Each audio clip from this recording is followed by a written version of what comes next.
नमस्कार मंडळी, आज आपण ऐकणार आहोत श्री गणपती संकटनाशन स्तोत्र। श्री गणेशाय नमः।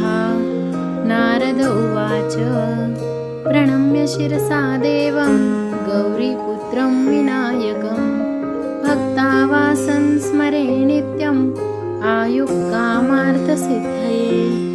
प्रथमं वक्रतुण्डं च एकदन्तं द्वितीयकं तृतीयं कृष्णपिङ्गाक्षं गजवक्त्रं चतुर्थकं लम्बोदरं पञ्चमं च षष्ठं विकटमेव च सप्तमं विघ्नराजेन्द्रं धूम्रवर्णं तथाष्टमं नवमं भालचन्द्रं च दशमं तु विनायकम् एकादशं गणपतिं द्वादशं तु गजाननं द्वादशैतानि नामानि त्रिसन्ध्येयः पठेन् नरः न च विघ्नभयं तस्य सर्वसिद्धिकरं प्रभु।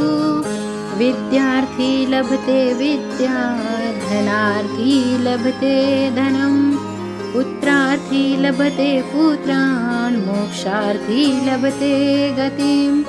जपेत् गणपति स्तोत्रं षड्भिर्मासे फलं लभेत् संवत्सरेण सिद्धिं च लभते नात्र संशयः।